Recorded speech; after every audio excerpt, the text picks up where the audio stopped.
Is there a race to to repair and survive? Is that where we're at? Many issues right now that are very, the window of opportunity to make changes is closing, and there are a lot of issues, especially with the large pelagic animals in the oceans that have been decimated.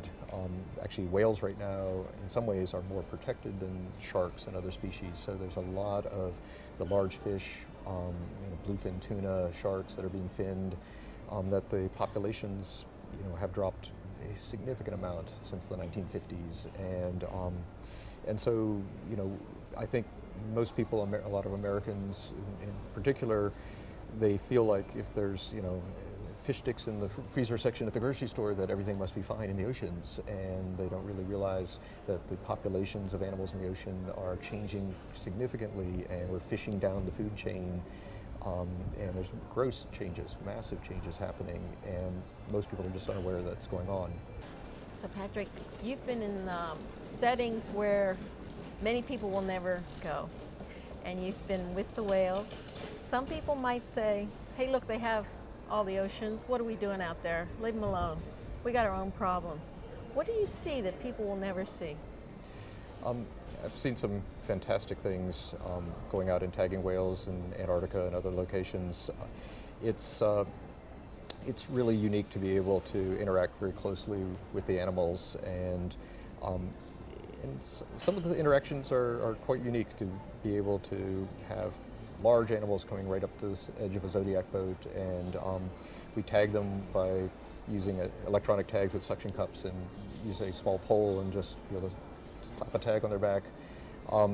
The animals are communal. They're often working together and feeding, and it's pretty remarkable just to see them in their own environment.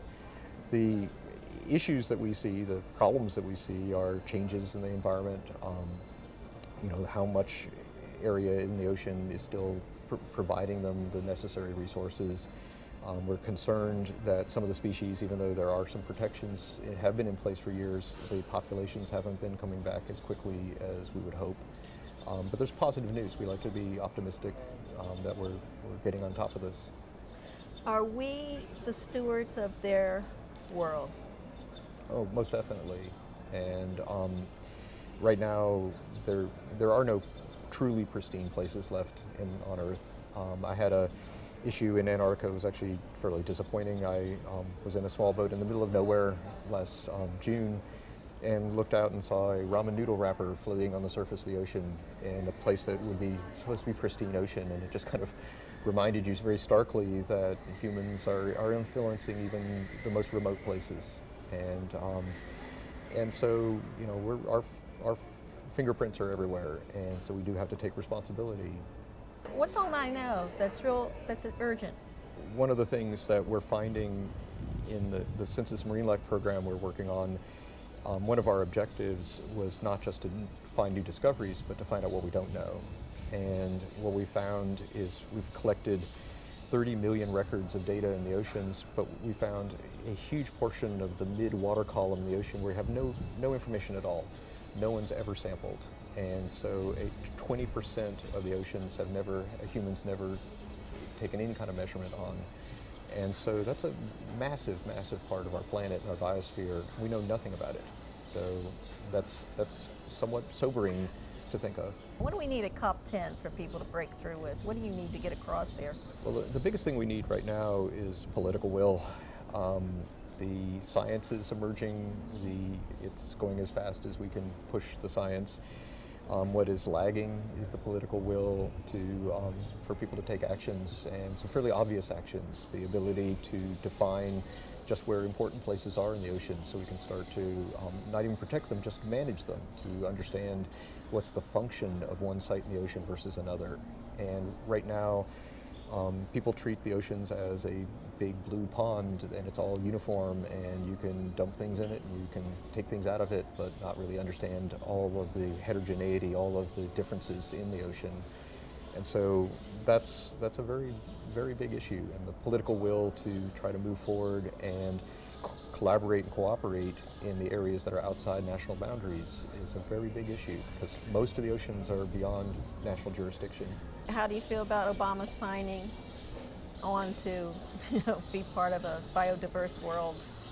As an American scientist, we very much would like to have our Congress and Senate ratify our international treaties so that we can be more active in our participation. When we're visiting these meetings, we're called on to be expert scientists, but we actually don't have official representation at the table. And so I don't think a lot of people understand that if we don't sign some of the treaties, we can't participate internationally, fully participate internationally. Are we responsible for the amount of resources we use and don't participate, so to speak?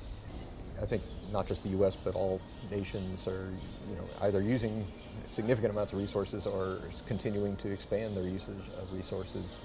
And there's quite a bit of work that needs to be done to try to taper off our use and be more responsible and more sustainable. And these are things that we've known since the 1970s, and we're still lacking some of the political will to take some obvious and fairly simple steps. The quicker we can take steps, the easier it will be, and the more you wait, the harder it'll be to make those changes. Excellent. Thank you, Okay. sir. Thank you very Good. much.